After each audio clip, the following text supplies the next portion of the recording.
Hello बच्चों, let's read the question. तो इस क्वेश्चन में हमें बोला गया है कि कौन सा ऐसा केमिकल्स है which help the foreign DNA to enter the host cell. जहाँ पे हमें केमिकल्स कौन कौन से दिए गए हैं, ए कैल्शियम क्लोराइड, बी में है पॉलीइथाइलिन ग्लाइकोल, सी है टैग पॉलीमरेज और डी है बोथ 1 एंड 2। सो इस क्वेश्चन की अगर हम की कॉन्सेप्ट के बारे में बात करते हैं, देन यहाँ हमारा की कॉन्सेप्ट हो जाएगा क्या, जीन ट्रांसफर। जहाँ पे हम लोग पढ़ने वाले हैं कि जो रिकॉम्बिनेंट डीएनए हम लोग बनाते हैं उसका उसके जीन को हम लोग कैसे होस्ट सेल में ट्रांसफर करते हैं। सो बेसिकली यहाँ पे हम लोग बोल सकते हैं कि रिकॉम्बिनेंट डीएनए का फॉर्मेशन तो हम लोग जानते ही हैं कि कैसे होता है।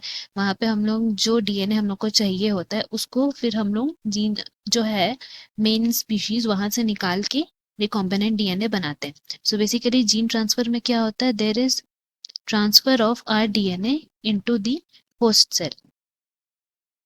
ये फंक्शन होता है हमारा जीन ट्रांसफर में। नाउ ये जो फंक्शन है to transfer of rDNA into the host cell, ये दो मेथड से हो सकता है। कौन कौन से दो मेथड्स है? पहला हमारा इनडायरेक्ट मेथड है एंड दूसरा है हमारा डायरेक्ट मेथड। तो सबसे पहले अगर हम इनडायरेक्ट मेथड की बात करें तो इसमें हम लोग क्या करते हैं, इसमें वी यूज वेक्टर्स। और हम अगर एग्जांपल्स बताएं कुछ कुछ वेक्टर्स की, then they are examples of some of the vectors like plasmid, cosmid and retrovirus. जहाँ पे हम लोग बोल सकते हैं retrovirus is one of the common vector, most common vector जो यूज किया जाता है in the case of indirect method.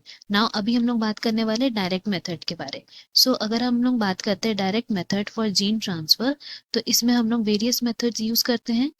और कुछ मेथड्स हैं like that of the electroporation. इस इलेक्ट्रोपोरेशन में क्या होता है कि हम लोग इलेक्ट्रिक शॉक का यूज करते हैं जिससे सेल्स में पोर्स बनते हैं एंड फिर उसके बाद ये जो पोर्स बनते हैं वहां से हम लोग आरडीएनए को होस्ट सेल के अंदर लाते हैं। सो हम लोग यहाँ पे लिख सकते हैं इसके लिए दे क्रिएट पोर्स, जिसके वजह से आरडीएनए होस्ट सेल में जाते हैं। नाउ नेक्स्ट अगर हम लोग बात करते हैं इसमें नेक्स्ट टाइप की, तो वो होता है हीट शॉक का। तो हीट शॉक में हम लोग क्या करते हैं कि हम लोग एक केमिकल का यूज करते हैं। कौन सा केमिकल? CaCl2 का।